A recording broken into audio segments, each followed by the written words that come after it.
Celtics Beat is brought to you by Fanduel, the exclusive wagering partner of the CLNS Media Network.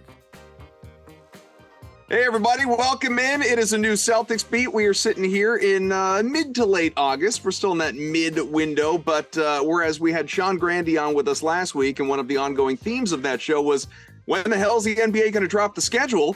We've got the schedule. We can now announce for you all of the key dates, and we'll do that in just a little bit. Adam Kaufman, Evan Valenti. We are here. In fact, we were just together in person. More on that in a moment. Brian Barrett, how are you, man? What's going on, guys? How are you? Well, so I'm good. So Evan and I do this, I have this annual guys weekend, buddies of mine. I won't go on too long. I won't go Invisalign length on this, Evan, for our listeners out there that are concerned about that. But so I do this trip with a bunch of buddies every year. Usually there are 10 to 20 of us. We'll rent a house, go, drink, grill, lawn games, all that good stuff that I hope people out there listening have a similar experience, because it's a lot of fun. Good way to catch up with people. And Evan joined us for part of that time this year. And it was only the second time he and I had ever been in each other's presence physically, despite hours upon hours of recording this show over the years. It was a special occasion, and I hope the three of us, all being Syracuse bonded, can get together at some point soon. Hell yeah, man. I'm down. Only twice? You guys have only met twice in person? It's kind of crazy. It's nuts. Yeah, the very first time was right around, was it technically before I started doing the show? Yeah, or it was somewhere around there. Yeah, it was in March. Yeah, it was 2018. So wow, yeah, long time ago. What's the name of the joint we got wings at? Because those were spectacular. Buff's Pub. Yeah, those were excellent. Legendary. Yeah, excellent wings. I've only been back there once since too, and just we're giving out the free pub to Buff's Pub, because obviously they're not paying to be on this podcast, but delightful if you're in the area. It's really good. Really good. Yeah, I would Xana's had a wing recommendation, and he was not incorrect. I'll just say that.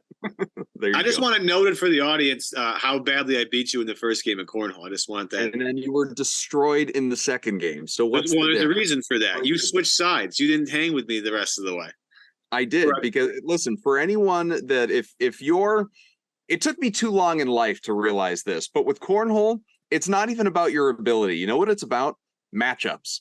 It's about matchups. You need to set yourself up with the right person and put your partner on the other side with whoever that person is. And I found, I don't know if I even disclosed this to Evan, but yeah, I was with him the first time, and we're not with him, but on the same side as him. We were against each other, and he beat me because he has the most methodical, Malcolm Brogdon-esque delivery to I'm like Giannis at the free throw line, baby. It was distracting. It was bothersome to me. I couldn't focus because it would take him a year and a half to throw the bag. It was just so mechanical, and I couldn't hang with it. So he's right. I had to go to the other side.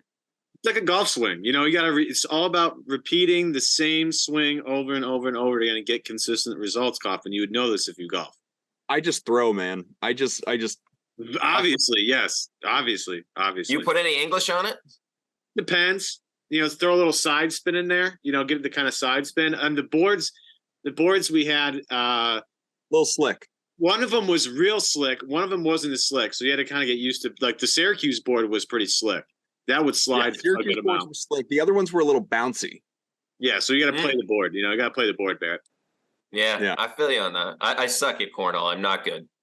Oh, I'm bad at most, sports. And if we're to call cornhole a sport, as people from the, American Cornhole League, I think that's the Ocho, baby.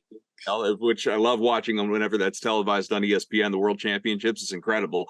I'm not saying I could have gone pro or anything like that. What these guys do, trick shots, it's unbelievable. But as far as just your casual, I can hang on cornhole, but most things I cannot. So it's all I've got, guys, is really what I'm telling you. Cornhole. Yeah, I played a good one a couple of years ago. My buddy's bachelor party. We had. It's like playing beer pong, but it's with huge buckets, and you have a mini basketball, and you actually legitimately have to shoot it, which I thought was pretty cool. I never played it before. I'm like, this game is a lot of fun, except when you hit it in between the buckets and it just bounces straight up. Yeah. Yeah. It gets tough. But that game was fun. My buddies brought that game to our weekend, not this year, but last year. and I was infuriated by it. Like I couldn't handle it. There was a place at the Hadley Mall out near me, obviously, that had that particular setup, and I went on a legendary run on my birthday. I was a buddy of mine, and we're playing like 3 girls at the same time, and whoa, I kept I know, right? Ratio. I kept sending it into further overtimes because like they'd hit a couple, and then all of a sudden I'd have to like a last ditch effort, score till you miss. Basically, it just sent them all into like triple, quad overtime. And then I finally beat them later on. But I'm just as annoying at that game, Coffin, as I am at cornhole. Sure, no, I can see that. All right, so let's get to it because I think people are ready. Like most people have either fast forward, turned it off, or just don't care. So let's move on to the Celtics. Here are your headlines. Again, the schedule's out, and Kristaps Porzingis is never going to be healthy again until he retires. We will build on all of that. Here's what we have. Let me give you the schedule highlights, courtesy of Twitter, quite frankly, because I didn't feel like putting this together myself when all of the beat guys were out there doing it for us. Chris Forsberg, a good friend of this show, wrote, things that jumped out about the schedule. Opening at MSG and then home to host the Heat is a fun first week. I do want to mention opening at MSG, which, by the way, is October 25th, road game at the Knicks. 2 years ago, not last year, but 2 years ago, the Celtics opened with the Knicks. They lost that game in double overtime, as I recall. Was that the Bing Bong game? I remember Jalen having a huge game that game. That's all I got. Yeah, he had like 46 or something like that, but they still lost. Anyway, Marcus Smart back at the Garden February 4th, which leaves us 6 months to emotionally prepare, as Chris writes. You see tickets for that? So Chad Finn had tweeted out, like with the schedule being released, that a lot of people can't wait to welcome Marcus back. The Garden's sold out basically, and he screenshotted. This is section balcony 302, row 2. You know how much the cost was? $1,500. $1,250 for this one. Oh, okay. Oh my God! To get into the balcony to watch Marcus Smart come back, I can see Mark. I mean, if I wasn't going with a press pass or something like that, if I'm just like talking as Joe fan, I can watch Marcus on TV. This isn't exactly like Kevin Garnett coming back with the Nets or something like, I know, really popular, longest tenured Celtic. I am high up in whatever position in the office that I hold of the Marcus Smart fan club. $1,500. I wouldn't pay $1,500 to go to a playoff game, let alone Marcus Smart coming back. You think he's going to force Jalen to go left? I mean, somebody has to learn that trick by now. 2 games against Ime Udoka and 8 days in January. Grant Williams returns March 1st. Probably not $1,500 to get into the building for that one. Let's see. Forsberg writes, team brass and sleep scientists probably don't love the idea of the Celtics potentially in Vegas for the in-season tournament, then back out west for 4 games 2 weeks later. Back to San Antonio for Wemby and OKC to usher in 2024. So lots of miles in December and January. 11 road games, another tough West Coast trip in March. 41 home, 42 road, as he writes. So again, Heat in Boston, October 27th. Sixers in Boston, December 1st. Ime Udoka in Boston, January 13th. Wembanyama in Boston, January 17th. Marcus Smart in Boston, February 4th. Grant Williams in Boston, March 1st. The Warriors in Boston, March 3rd. That is courtesy of Jack Simone, who writes for Celtics blog. So those are your highlights. I'm not a real big schedule release guy, like day guy. I don't care. Like, just put the schedule on paper and I will look at it then. And so that's where we are at. Any huge takeaways for you, Barrett? Like, does this mean something to you? Not really. I mean, obviously it's interesting when Smart's coming back. The Ime game too at home is a Saturday night, which I think I'll go to that one. And that could be a nice, fun night at the Garden. And then the other thing that sticks out to me is you have Wembanyama and Jokic in the same week, Wednesday and Friday at the Garden. That's the 17th of January and the 19th of January. And then the big stretch of the schedule that I look at, and we can get into the whole in-season tournament, whether or not you want the Celtics to win or not, because this team's played a lot over the past couple of years. But that Christmas game against the Lakers is pretty cool. 5 p.m. You get the primetime window on a Christmas Day situation against the Lakers. That's when they put their main game is 5 p.m. So that's awesome to see the Celtics and the Lakers play then. But how about the Tuesday before that you play Golden State? Then you go to, not that it's a big travel situation, but Sacramento on that Wednesday. And then you have Saturday against the Clippers, which is like, and then of course, Christmas comes Monday. That is a huge stretch of the schedule, that West Coast trip. So if you're like planning to go somewhere to watch the Celtics this year, like that would be the trip that I'm making. Knock off like Northern California, see them play Golden State and Sacramento, then head to LA for a couple of games. I mean, that seems like it's going to be a really difficult stretch for the Celtics, but I think one where if they come out of that 3-1, or if they had swept it, we're going to say, okay, this looks like a team that's going to win a championship. Oh, the one thing I didn't mention too, Ev, that some people, Taylor Snow among others, were having fun with on Twitter. Jason Tatum is going to be in Charlotte on a Monday night. That was phenomenal. That's so funny that all of them are all JT, you're going to have to play in that one, buddy. So good. Yeah, I'm with you, Kaufman, on this. I only really care who's playing Christmas Day, because that's like just the best day of basketball until the playoffs, in my opinion. Getting the 5 o'clock slot's really great. You're going to play, 41 home, 42 away. I have a very like Jokic-esque approach to the schedule release. I just don't really care. You're going to play games anyway. There's going to be certain. You try to have as many home games at the end of the season as you possibly can, just so you get the rest. To travel as much. That's huge. I love the fact that they're opening the season at the Garden with Miami. I don't know if you've noticed, but like there's just way too much back and forth between Miami and like Miami fans and Celtics fans going on right now. It's just like, guys, it's August. Let's relax. Like, we don't have to be at each other's throats in August. Let's enjoy the rest of our summer before we get this thing rolling. But yeah, like, when does Jokic come to town? When do the Warriors come to town? Like those big highlight marquee games. What do the C's have? 35 national televised games this year? They're up there. Somewhere in that vicinity. They're way up there. So like, as we talked about with Grandy, like, Grandy will get to do these. You can do all those, and that's just, Mike unfortunately won't be able to do those. But like, this is a team based on the schedule, based on, the national TV games, fact playing on Christmas. This is a team that a lot of people expect a lot of.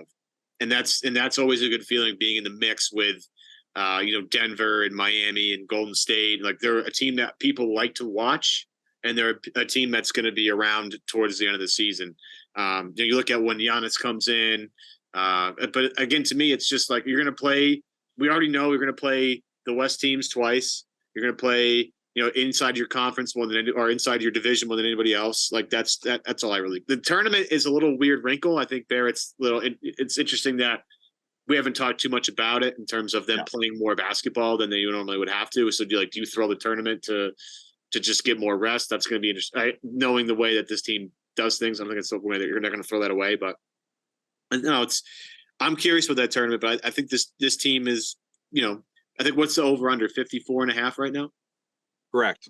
Yeah. Which, by the way, I would take the under, but we can explore that in a little bit here. So let's go with the in-season tournament that Barrett brought up and you built on there, Ev. Because you're right, we've not spoken a whole lot about this since it was announced. I reserve the right to change my mind. Clearly, we haven't seen it; hasn't been done in the NBA, so we will see when we see. We know that there's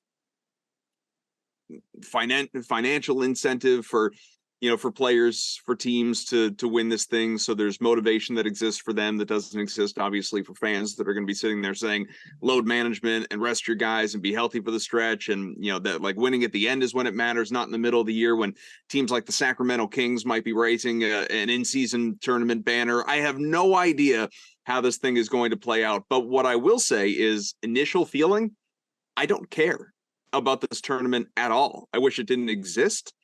I'm certainly not drawn to it. There's no part of me that feels to me, it's like chasing the summer league title. Like there's no, if the Celtics were to win in Vegas, the summer league title, or win the in-season tournament, this is not something that even remotely, like, I'm not going to go out and buy a hat, a championship, like you won the in-season tournament sweatshirt. I just don't care. I understand why Silver's doing it. I understand the draw for him, for the league, for ratings boost if that ends up happening. I was someone who was skeptical of the play-in tournament at the end of the season, and I still don't, honestly. It's not something like I love and feel like it needs to exist, but there's no question it's been a success for the NBA. Maybe this will be too, but I don't know how you feel about it, Brian. It's just not something that gets me all excited. It's not something that needs to happen in the middle of the year to me. Yeah, and the Celtics do have an easy bracket. Nets, Raptors, Magic, and Bulls. Although the Magic do love to beat the Celtics, as we would learn last year. Like, it's for some reason that's a bad matchup for the Celtics. But yeah, I'm with you for the most part. I don't think these games that aren't in Vegas, that we're going to be saying, like, part of it is like, oh, everybody knows that this Friday night game goes to the in-season tournament. That doesn't register with me whatsoever. I care about the championship at the end of the season that the Celtics have now been chasing for the past couple of years.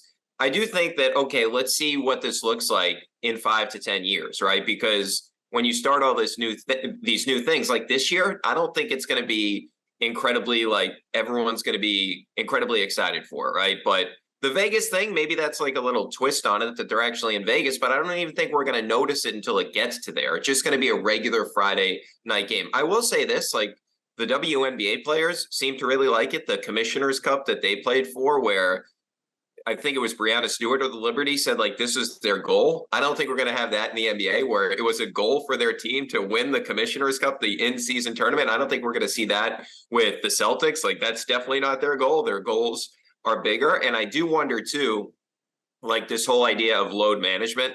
What happens when teams are sitting guys out during this tournament? Like, what's Adam Silver going to say about that? This is how precious your in-season tournament is, that Kawhi Leonard or Al Horford, like, he's not playing because it could be, you know, the back-to-back, whatever it is. Like, you have guys that aren't playing. It just tells you how little players are. And I get it. Like, for some players, that money is significant. For other players, it's nothing. But the whole idea that the league is trying to sell, like, well, there's certain guys that don't make a lot of money, so the other guys are going to try to work harder to get them more. No, it's not going to happen. You think LeBron's, like, stressing out over the in-season tournament? Yeah, this isn't like Jaylen Brown or Grant Williams trying to sign a certain contract to set up the next guy for the sake of the CBA. This is a whole other world. And you brought up one side of it with the load management. How about the other side that we can't foresee, but you expect it? Hopefully not a Celtic, but, like, somebody's going to get hurt in this thing because it's just the way it goes. Like, I'm not, like, it's going to be a fluky thing or any random injury that any guy suffers. There's going to be, for some team that is, like, going for it, there's going to be a serious injury to a key player. I guarantee it. That is going to take them out, if not for the rest of the year, for some significant stretch of time that impacts their seeding or whatever it may be. And people are going to point to it and say, see, this is why you don't play in the FIBA World Cup. This is why you don't play in the NCAA. Like, who cares? This isn't important. Do we want to win? We want to hoist the Larry O'Brien trophy. We don't care about whatever they're going to name this cup or whatever this trophy is going to be referred. It just doesn't. I don't know. Yeah, but they have the All-Star game. MVP never was the same. Exactly. But maybe that's where I'm, good point. Maybe that's where I'm totally off base and wrong about this, because, there's a part of me that would like to say, like, being healthy for the stretch and chasing championships, that's what it's all about. But then you will have guys like, just look at recent evidence, Jaylen Brown, Kyrie Irving, Kemba Walker, name the list, guys who have sat out games leading up to the All-Star game to play in the All-Star game and have come out of the All-Star game and sat again. So, yeah, maybe these guys have different priorities than we, the fans or media, feel like they should have. Well, it's definitely. I mean, we don't make money based on anything that happens on the NBA, unless you're betting. If you're gambling, then that's a different story. But, like, we're confident. Don't shake your head like you actually make money when you gamble. Okay. No, I'm just shaking my head that I do gamble. There you go. All right. No, but we know it's a different investment. And again, that's that Tatum quote where, like, some kid that has my shoes and my jersey on a Monday night in Charlotte, like, paid a lot of money to see me play. Like, I'm going to go out and play. But he's one of the rare guys now that'll say something like that. He understands sort of, like, where his status is at, and to his credit, like, at least embraces it, or at least talks about it. This year we'll see. Like, if Tatum didn't play on a Monday night in Charlotte, I'm not going to be really upset about it. You know what I'm saying? But it's a lot of these guys. It's the first time we're doing this, so it's going to be kind of a crapshoot. I think. I don't think people are going to be super upset about losing these games. I think it's just going to be like one of these things where, all right, let's get through this healthy, and if we win, we win. If we don't, we don't. But, like, again, the eyes on the prize, boys. We don't need to get crazy here.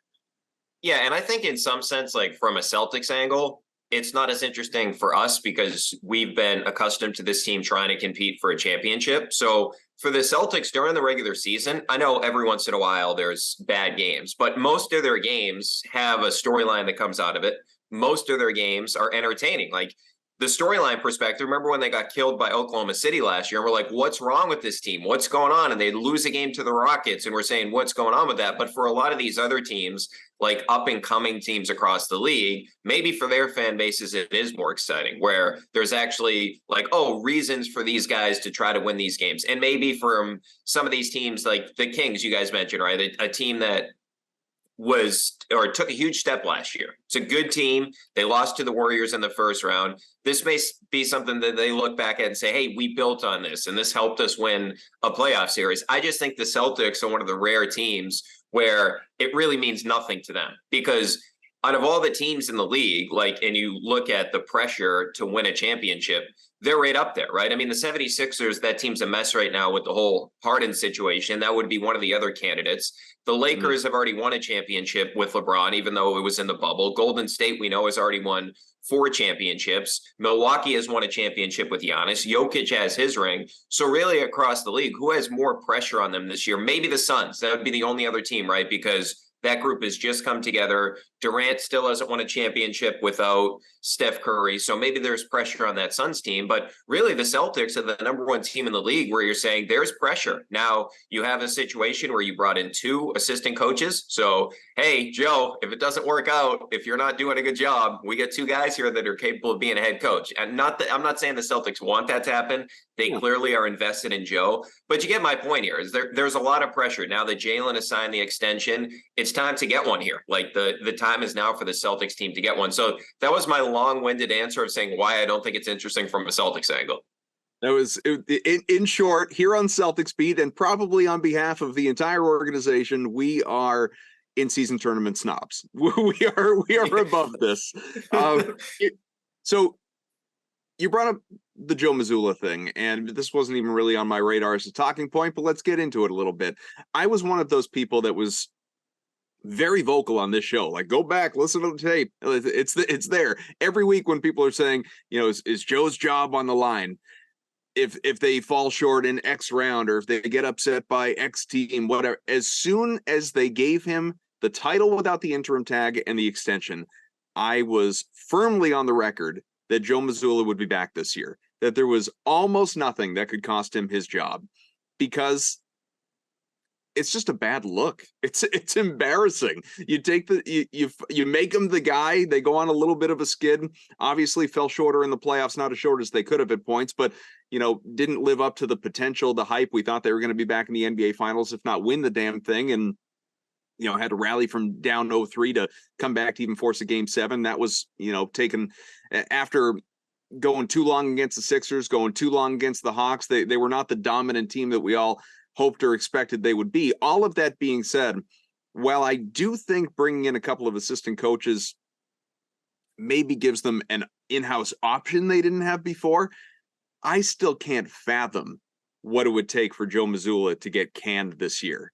I mean, they would have to be, I just don't see it. Like, I don't even see a world where it exists. I don't see how bad they could possibly be for Joe Mazzulla to not be here at this time. Well, maybe not this time, but, you know, following the postseason next year. And then maybe they reassess if the team goes out in the first round and they win 50 games in the regular season. Maybe they say, all right, turns out Joe's not the guy. We'll eat the remainder of that money. But as far as an in-season move to Cassell or Lee, I don't know. Do you see it differently? No, I'm not suggesting that. I'm just saying, like, that will be a narrative. Like, if the Celtics are playing poorly, it's like, oh, well, they hired Sam Cassell. They hired Charles Lee, who was a finalist for 3 different head coaching jobs this coaching cycle. So, and we heard it last year, like during the playoff run, there was real questions like, hey, should Joe really be back if they lose this series to Philly? And if they went down and they got swept by Miami, should you really bring Joe Mazzulla back, or do you need more of a veteran coach? I think the big thing, though, just from the assistant coach angle in this, is these guys are here and they knew Joe Mazzulla was the coach, right? They agreed to come coach this team with Joe Mazzulla, when I do feel like last year, it's a little awkward, right? Even going back to the playoffs, right? Where in that Atlanta series, you have Ime Udoka getting introduced as the Rockets head coach. So naturally, what we saw is guys on the Celtics staff join Ime. So just from a human nature standpoint, I'm not saying these guys weren't all in, but it's just a weird situation where Joe came from the second row and leapfrogged a lot of guys that probably thought they had an opportunity to get the head coaching job over Joe. So I think it's just more of a stability thing.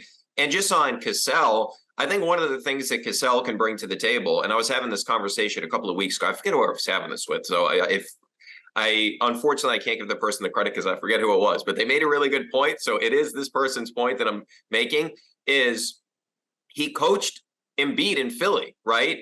And it's a guy that likes the ball on the post a lot. And you start to think about that. Well, if you gave away Marcus Smart, you traded Marcus Smart, you bring in Kristaps Porzingis, you need to take advantage of what Kristaps Porzingis does well. He was top 5 in terms of all the efficiency stats in the post last year. Maybe Sam Cassell's a guy that can help out from an offensive perspective. We know he's a big personality as well, but I do think that's got to be part of the calculus now that both Porzingis and Cassell are here. How do we get easy opportunities for Kristaps?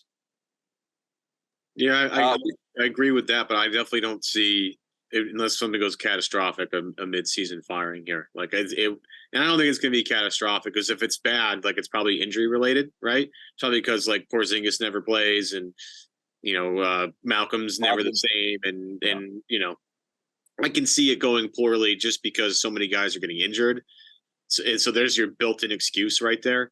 I don't think this team, if they're fully healthy, is going to do anything less than 50 wins. So, it would be a playoffs has to go like where he's matched by somebody, to really fire Joe. I will say this though, like if I were Joe Mazzulla, I wouldn't feel comfortable with the two guys behind me in terms of like, I could lose. Those guys could take my job at any point. Charles Lee and Sam Cassell been around a while. And the thing with Cassell that I'm really excited about is just his development with certain guards. Bringing JV Davis in a lot along at some point potentially would be really nice. Having him work with Derek White all the time, I think it's gonna be a real plus. Maybe him and Jalen do a little work together. I'm curious about how he develops that. But this is a team. No, the beauty of it all is they've been around each other for a long time. So they kind of know the continuity part of the Celtics. I think is really important. That gets lost. Sort of the discussion of teams and how teams are built is like if you look at the end of the year, the teams that are left, it's the teams with the most continuity who know how to play together when stuff is not going well. They know what to do to get themselves out of it. Now, Boston obviously has a harder time with that than most other teams, as we've discussed on this show and various other outlets for the past couple of years. But at the same time, if you're going to bring in a whole new coaching staff, and it's helpful that you have a mostly, intact roster from years previous. Yeah, well, and the other thing, just real quickly on the coaching thing is think about last year's playoff run. Okay, so you have a game 1 against Miami. Peyton Pritchard's on the court when Jimmy Butler's on the court. That is just coaching malpractice, right? Jimmy Butler seeks out mismatches like the most we've seen since LeBron used to do it when they played the Warriors in the finals. That's what he's going to do. Like that can't happen. And you would expect that now that he has these veteran coaches with him, that somebody's going to say, Joe, you can't do this. Like somebody should have corrected that, or Joe himself. I don't know why he thought that was a good idea. You go back to the Philly series and you say, wait, hold on. Why isn't Rob starting? Because the way you can play Rob is when PJ Tucker's on the court. PJ Tucker starts for Philly, so he can roam off PJ Tucker. When Rob was coming into those games, they were instantly putting George Niang in there. So get out in front of that. Those are things that if Ime was coaching the team, and I'm not comparing the two guys, Joe was just put into the fire and all this. I'm just saying like those type of things, and people had issues with Ime in the postseason 2 years ago as well. But my point is, these are things that cannot happen next playoff run, or the Celtics are going to look at it and say, we have the Sam Cassell guy, we have the Charles Lee guy. Joe, this is another postseason where you didn't coach particularly well, and it justifies us moving to somebody else. That's my point, that just the fact that you now have in-house candidates to take over if something happened next playoff run. I will say I'm much as I won't do it now because I have harped too many times on this show since the Marcus Smart trade about how, at least with him gone, I'm happy that the Marcus Smart built-in excuse is gone. But I shouldn't even say built-in because it doesn't come from the Celtics. It's all the people that when things go south, the people who don't like Marcus blame it on Marcus. Like Marcus taking shots at the end of the game. Marcus would, foolish fouls or flops or turn it, whatever. Like the Marcus Smart thing is gone. And so they're going to thrive or fail, whatever. He will have nothing to do with it. I am equally happy that how many times last year did we hear Well, Joe just like he really got thrown into the fire. That's gone. You got a full year, you got a full offseason, you're on it. Like the Joe Mazzulla sort of he'd never done this before narrative that was very valid at the time. Gone. This is a fresh start in that respect. This is now Joe Mazzulla, experienced NBA head coach that we are going into this new year. So training wheels are off, and I think he would appreciate that. I certainly appreciate that, and it's just another thing that we can remove from the conversation. How will they do in terms of an over-under of 54.5 wins? Let's discuss that. But first, as good a segue as any, Ev, to our wonderful gambling sponsor here. That was nice work, Kaufman. We're going to take a break from Barrett for just a second today. Today's show is brought to you by Fanduel. Football season is about to kick off. Preseason well underway. Patriots play on Saturday, and Fanduel is giving us all the chance to win all season long. Because right now, when you bet on a Super Bowl winner, you can get bonus bets every time that team wins in the regular season. I'm going to do that one more time so everybody's got this straight. When you bet on a Super Bowl winner, you can get bonus bets every time that team wins in the regular season. Just pick any team to win the Super Bowl. You get bonus bets for every victory, which can be used on spreads, player props, over-unders, and a bunch more. I've been giving this out for a bit. Kaufman, I think you backed me on some of this, but just off the top, Chiefs and Eagles, two teams that I would back pretty heavily just because I think they're going to win a lot of games. You can pick your flavor after that. If you think Seattle's going to take the West, or if you think the Niners are going to take the West, by all means, go in that direction. Well, think about this. Like break down the loot for a second, because I think it's what, a $5 bonus bet for every win up to 10. Yeah. So if the Chiefs go with the quote unquote safe pick, presume health for Mahomes and Kelsey, right? Chiefs go out and win 10 plus games. The plus doesn't matter because it's up to 10. They go out and they win 10 games. That's $5 back for every win, 50. That's your bet. That covers your bet. So at that point, you're getting a free bet on a team to win the Super Bowl, that you've already wagered $50 on. So at plus 300, I think, for the Chiefs to win the Super Bowl, you got some nice coin coming your way. Yeah, and that's for a chalky pick. Never mind if you're going with someone that's, you go with the Bills, the Bengals, the Eagles, someone that's below, the Chiefs, that are still in the upper echelon anyway, you get even better odds. So yeah, I think it's great money making opportunity. There's money to be made. There is money to be made, and you can make it at FanDuel. So visit FanDuel.com/Boston and start earning bonus bets with America's #1 sportsbook. That's FanDuel.com/Boston. Very good. Let's talk about the over-under of 54.5, guys. So I mentioned earlier in the show, I would take the under. It's probably a stay away line anyway, but if I was to bet it, I would take the under. And I want to be very clear in saying that that's not because I believe the Celtics are going to be a bad team, or they're going to underachieve, or they're going to fall short in the playoffs, they can't win a title, any of that. I would simply go under, meaning they're going to win somewhere in the 50 to 54 range. I still don't see sub 50 happening, but 50 in the 54 range, because I just think they're going to be uber conscious of who they are and what they are, and they're not going to force it. They're not going to care about their seed. They're not going to chase number one. They're not going to, home court isn't going to be an end all be all. They are going to look at their personnel and say, Kristaps Porzingis needs to be managed. We haven't even gotten into the plantar fasciitis yet. We will. He needs to be managed. Al Horford needs to be managed for his age. Malcolm Brogdon, coming off the injury, needs to be managed.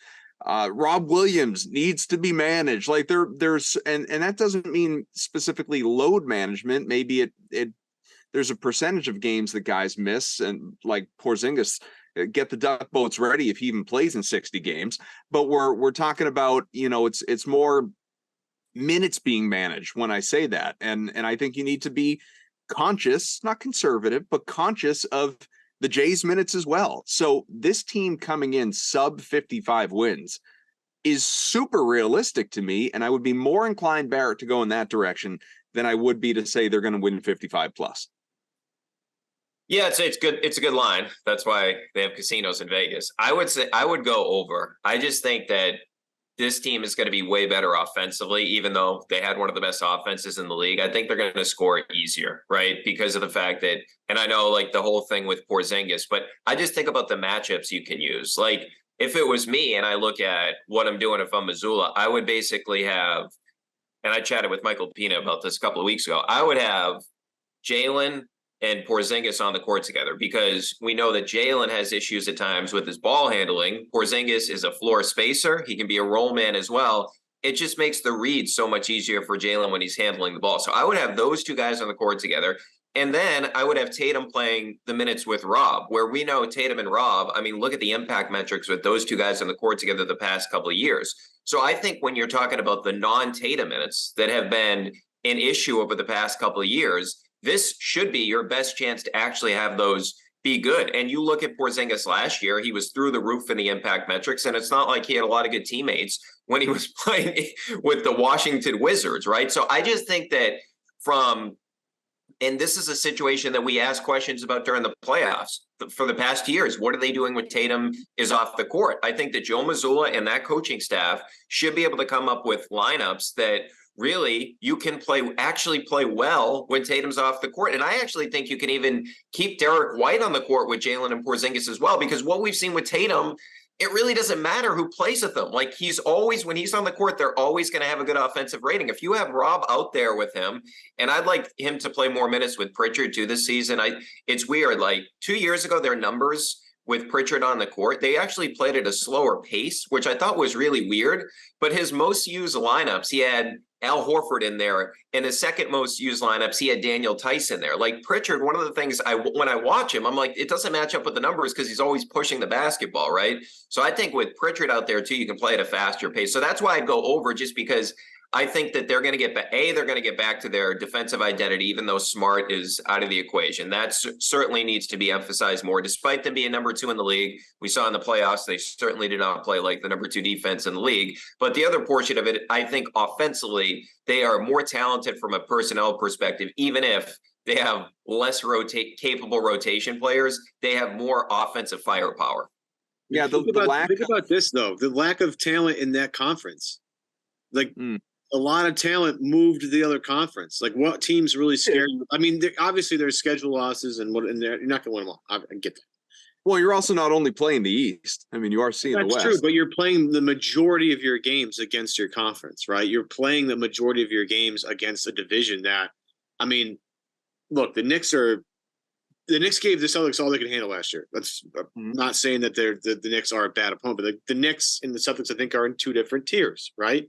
The Nets are kind of a wild card in here. Like, I like a lot of the guys in their team, but does it make a lot of sense? I mean, the Raptors are, come on, like their own division's not great. If you go to the rest of the conference, it's not tremendous. Like, they're going to get a lot of easy wins potentially if they just stay healthy. Never mind that. Look at what about the last year makes you think Miami's going to go crazy for the number 1 seed this year? Not going to happen.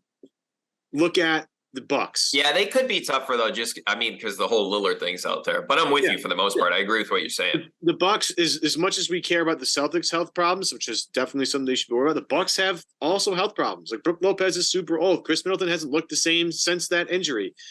I mean, I like Drew Holiday, but a lot of times Drew Holiday goes for like 5 for 17 from the floor. Like, I don't think it's like a super tough conference for Boston to rack up wins in. I think knowing the injury thing, yeah, sure, they're going to manage guys down the stretch, but I still think the over is possible, pending some injury luck. And of course it's possible. I just don't, it's the one thing I didn't say before, but implied. I don't think that they're definitely, to Brian's point, they are absolutely more top heavy than they were last year. There's more talent, in the upper echelon of this team. I'm concerned they're not as deep as they were last year for when injuries do happen, and they're going to happen. Yeah, the one thing that they do benefit from is 2 of their best 3 players, I guess 2 of their best 4 players, are never hurt. And knock on wood that doesn't happen. But Tatum, I'd say 3. Yeah. Well, you say who you put else in there, Jalen? Jalen, White, Tatum.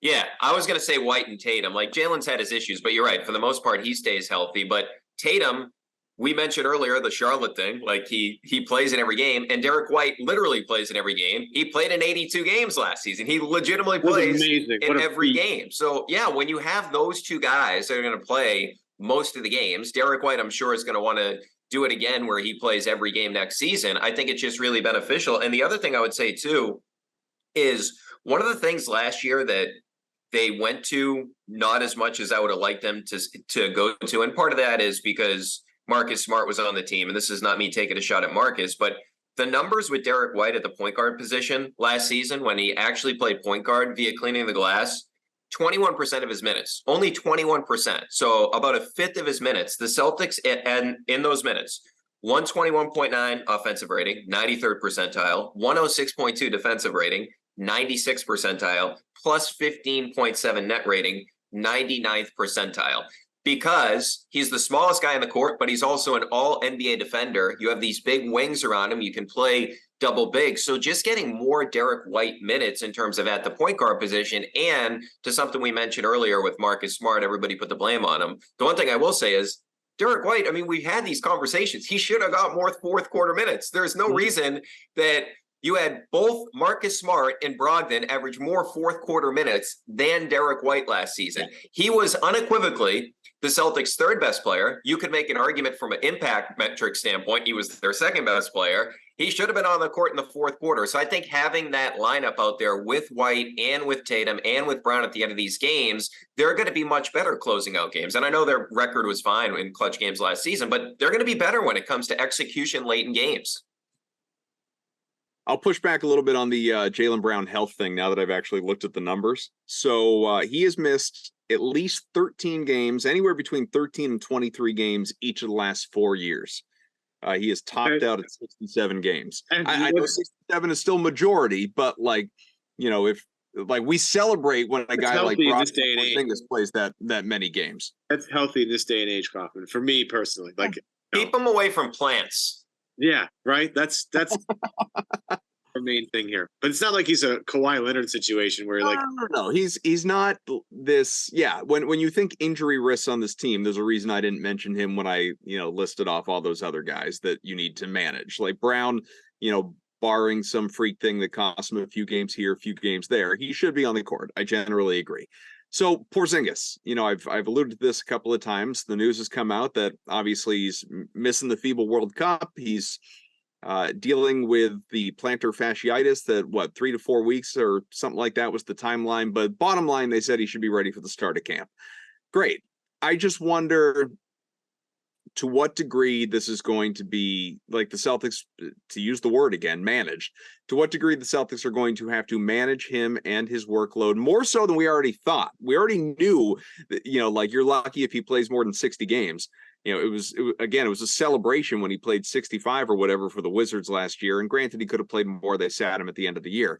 But this is not a guy who is typically you're talking it like we're having the same kind of conversation that we had when they got Brogdon last year. This is someone who is going to miss roughly a quarter of the games. But is it that much more alarming now that you know about this foot issue that is going to linger? This isn't something that heals and goes away when you're an NBA player. Like this isn't something he's going to is going to be fully better for him until after he's retired. So how problematic, for lack of a better word, Barrett, do you think this is going to be for the next few years here? Because he's signed on, they've committed. Yeah, it's concerning in just the sense that it's a foot and it's a big man, but at least it's not something severe. It's plantar fasciitis, which basically you got to rest. I mean, I think you got to roll your foot on, like you put like a water bottle in the freezer and then roll your foot on it to try to help with it in terms of the pain. I hope this is not something that lingers into the season. But the thing that I will say is I feel like it's a good thing that they discovered this now and he's not playing in the FIBA tournament. Because then if he comes back, if he plays the FIBA tournament, then it's like, because we heard about the foot injury a couple of weeks ago. It's like, he played on it and he had plantar fasciitis. I'm glad that he's out of the FIBA tournament, right? So, because the goal here is for him to come here and win a championship. That's the goal. That's why Kristaps Porzingis is here. That's why he wants to be here. That's why he opted into the contract, because he could have become a free agent. So naturally, we're going to be somewhat concerned about this, but I'm holding out hope that they have done, and I give them credit with this. Like if you look at Al Horford, like he's played too many minutes over the past few years, but last year he didn't play in back-to-backs, right? Like that type of situation. I think they can come up with a good plan in terms of how many minutes to play. And the other evidence of that is Brogdon last year, right? Brogdon last year played south of 30 minutes per game, and he was pretty much healthy the whole season until the playoffs, but that was a freak injury, right? That wasn't a lower extremity thing. Like Brogdon in the past has dealt with calf issues. He's dealt with foot issues. The arm thing, that's just freaky, right? That has nothing to do with him playing too many minutes. So I think they did it. They had an injury-prone player in Brogdon, and they decided, hey, we're bringing him off the bench. Obviously, a different situation than Porzingis, who's not coming off the bench. But they came up with a plan to keep him healthy for the postseason run. And I know Brogdon, he gets a lot of crap for some of the stuff, smoking layups, etc. But Brogdon, to the point where he suffered that injury, he had the best plus-minus on the Celtics in the playoffs. Like, they were actually playing well with Brogdon on the court, and I do attribute that to the coaching staff having him fresh. If he played north of 30 minutes per game, maybe he wasn't. So based on the evidence we have with Brogdon, them keeping Brogdon healthy, I think they can come up with a similar plan as it pertains to Porzingis, because we just saw them do it this past season. Just concerning. Kaufman, when this came out, I think I texted you immediately something about we should probably have Dr. P back on the show to just kind of throw some water on this a little bit, because when Kyrie had his knee issues, we were pretty quick to, say like, look, this could be a really big problem for him going forward in his career. Like, this is a degenerative issue. He has arthritis in his knee. It's not going to get any better. It's just going to get worse over time. It's going to be about managing the pain, and so on and so forth. So we got yelled at for that, I think, quite a bit back then. But it's an injury that takes management. It's something that you're going to have to be mindful of. And it's something that Porzingis is going to have to be honest about with the training staff, that like, hey, I'm not feeling great tonight. I can't go tonight. Let's take a day off and let's look at this tomorrow. Like, it's not going to go away. LeBron played with plantar fasciitis the entire playoffs, didn't he? Didn't he have some injury? Maybe. I think LeBron played with 2 broken arms and a broken leg, according to him. I think he played with something, and I'm going to Google it. He definitely had like a foot injury, though. You're right. He definitely had something going on with his foot. Trying to compare Porzingis to the Terminator robot that is freaking LeBron James, because he's just an unbelievably durable. This is a story from February 26th of 2023. Appeared to be he had a partial tear of the plantar fascia, according to the Pro Basketball docs. I don't know what that means. I'm not gonna lie. So it just sounds something similar. Basically saying, LeBron played on it. Yeah. Again, I'm not expecting Porzingis to be LeBron, but I'm also not expecting Porzingis to carry the workload that LeBron had to carry late in the season and in the playoffs. So it's something that can be played on. It's just going to be about trying to manage that pain till the playoffs. And at that point, like, the training wheels come off and it's go time. But, as we've all kind of danced around, this is not the most fun thing you want to hear about a big man, 7'2", who already kind of looks a little like a walking injury waiting to happen. You know what I mean? Like, I just have so many vivid memories of Marcus Smart easily boxing him out because he's just so light on the lower half that I don't know, it just feels like potentially something brewing there, but just got to ride it out and see how it goes. Yeah, it's unfortunate, but I'm just like, and I know right now we're talking about the injury. I'm so excited to see him like in this Celtics offense where it's like they've never had a player like this, right? And obviously the front office and maybe some of the coaching staff as well thought, okay, we're sick and tired of all these playoff runs where our offense goes stale. And now we have something else where it's like, hey, you know what? Our threes aren't falling, or they're cutting off Tatum. They're cutting off Jaylen Brown's driving lanes. Let's dump it into the guy that's 7'3" because he's pretty good at scoring near the basket and all the different lineup constructions they can come up with. He's a pick and pop guy that can also play in the post. And I'm fascinated to see. To me, and I don't know if you guys agree with this, I would have Al coming off the bench, and I would be starting Rob and Porzingis together and just thinking about what that defense could look like, because Porzingis is an excellent shot blocker, and he actually held up really well defensively last year. And they really never got to the double bigs much last year. Remember, it's like when Rob came back, he was coming off the bench, and that double big lineup was so good for them 2 years ago, and just all the different sort of mix and matching you can do with Porzingis. I'm just excited to watch it because it's totally different from what we've seen the past couple of years, and how they integrate him. I think it's going to be fascinating. I agree. I'm on board. I look at this point in time, whether you like the trade or you didn't like the trade, or you prefer it was Brogdon versus Marcus, like none of that. And we've spent enough time talking about it, me especially. none of it matters now. What matters now is this is obviously the roster, barring any future moves that send somebody else out and bring in another, role player type guy. But there's nobody else truly impactful that is coming in and joining this team. And no doubt, Porzingis, especially when healthy, I don't know. I don't know that I am as excited or enthusiastic about the defensive side of his game as you are, but the offensive side, like, he's a weapon, no question. We've seen it for years, and I'm eager to see what it looks like alongside Tatum and Brown. No doubt about it. They have different things that they can do now. They don't have to be as reliant on the three. Will they be? I'm sure, but at least to your point, if the threes aren't falling, and I'm just thinking regular season, I'm not even thinking beyond that. I'm not even thinking about the in-season tournament. When the threes are not falling, they will have other approaches. And I am, to channel my Bob Ryan, old man shakes fist at cloud kind of mentality, that this is not the NBA I grew up with. And I'm like, I don't know. I think you need to be right around 40 if there's any part of you that still feels that way. And that's where I'm at. I would like to see them, be more on the block, be more on the post. I don't mind the mid-range too. In fact, I think it's a strength for some of these guys. Jaylen Brown on that list. So I'd like to see more of that stuff, and Porzingis can provide you with a lot of it. No question. Yeah, him and Tatum are going to make just wonderful offensive magic together. I just can't wait for that pick and pop combo, because you're dead either way. So it's going to be fantastic.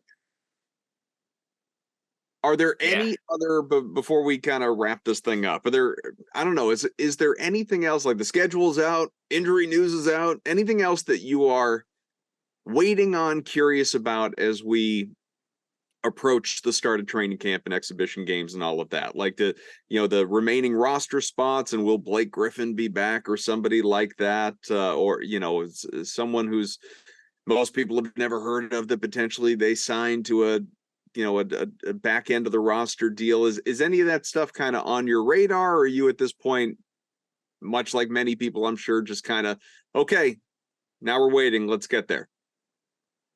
Yeah, the one thing I'm excited about is to see Pritchard again, because I thought that Pritchard's first 2 years in the NBA were pretty good, right? And I know I mentioned earlier the whole situation with Jimmy Butler. That wasn't his fault. That was the coach's fault. But his first 2 years in the league, he's north of 40% from three. That tailed off last year. I think a lot of that has to do was he didn't know when he's playing. Like, it's tough to get in a rhythm when you play significantly less games than you did the prior season. I think Pritchard is a good player. I'm not saying that he's going to make an all-star team down the road or anything along those lines. I think it's good that he was playing for the select team. And I think that he is going to be their backup point guard. And I think that he could have a really good season. And it's interesting because this is a guy where I felt bad for him last year when I don't want to say demanded a trade, but he asked for a trade. You shouldn't have done that. You shouldn't have said that.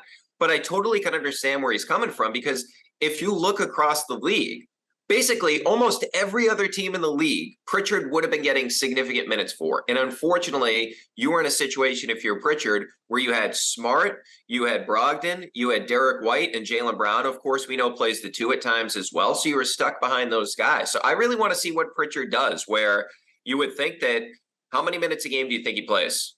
25? Yeah, I do. Like somewhere in that range, right? Hope that's the reality. I mean, you and I have talked about this before on your show. I think that Peyton Pritchard in the 20 to 25 for sure. I hesitated because I was about to say 25 to 30. That feels a bit much. When you still have, depending on how much Brogdon plays, and I'm talking about game availability. Obviously, Derek White's going to see a good workload. We don't know Banton, how much he is going to play. So I think 25-ish is a very reasonable number from Pritchard. Far and away would be his career high, and I want to see it. Absolutely.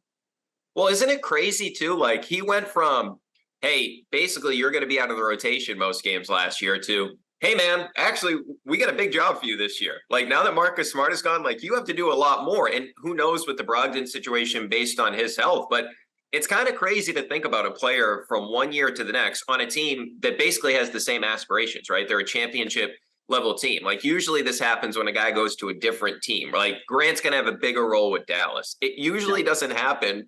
A guy go like seesawing like this, like second year played a lot of minutes. Third year didn't. Fourth year, he's going to play a ton of minutes. It's just weird how it's happened. Well, and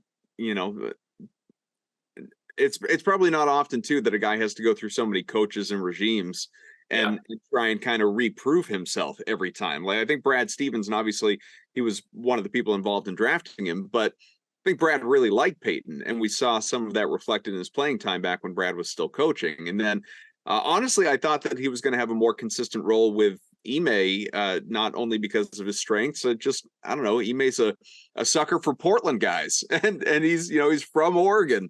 I thought that was going to, I don't know, earn Pritchard something. And but when he finally second half of the year sort of got out of the doghouse or earned Ime's trust or whatever the proper terminology, when he played well, and I hoped that would carry over to Missoula. Missoula was here; he was on the staff. And it didn't, it wasn't until guys went down. And basically Pritchard continues to find himself in this position where he doesn't play until it's out of necessity. Like we don't have guys, we have to put you out there. And obviously he wanted out, as you said. He was never a distraction about it, but he did want just to go somewhere and get an opportunity. Who could blame him? They cleared out a guard. May not be the one people wanted. I certainly would have preferred Brogdon is a Clipper now versus Smart being a Grizzly, but they cleared out a guard. It opens an opportunity for Pritchard to play more and have an impactful role, a regular role. And I hope that doesn't somehow go sideways on him, because if he thought he was unhappy before, imagine how he would feel now when it seems like there is such a clear lane for him to have that role. Yeah, I'm pumped for the Peyton Pritchard resurgence. I like him a lot. Let's go. I'm and Hauser too. Give Hauser some time. Gonna play like this. Tell me you couldn't have used Sam Hauser in the playoffs last year. I mean, we spent the whole year talking about how if only you had a guy like Hauser in the playoffs, and then he's available to you. You're not making threes. You need a shooter, and he doesn't play. So questionable coaching decisions at points to get themselves ready for that point, so the guys are ready and feeling in rhythm as well. But that's a whole other thing that I hope that these two guys, these two in particular, Pritchard and Hauser, see some consistent minutes this year. Yeah, I'll jump on that. All right, good. I'm glad we got there. All right, let's call it. This is good. We covered a lot of ground on this one. So be with us. Obviously, we're next month at this point. Training camp, preseason action. We are just a shade over 2 months away from the tip of the regular season beginning. So it's great. We're on the way, folks. Basketball's coming. Football's basically here. Summer is winding down. Kids are going back to school. We're getting into a rhythm and a routine all over again. And glad to have all of you here with us. If you listen to this podcast, we greatly appreciate it. Rate, review, subscribe. You can find us on Apple, on everywhere, Spotify, Pandora, Stitcher, you name it. And obviously, check out the Ringer podcast that our guy Brian Barrett right here does off the pike. And thanks for being with us, buddy. Thank you, guys. Appreciate it. It was a lot of fun. Absolutely. For Valenti, for Barrett, I'm Kaufman. We'll talk to you again next time.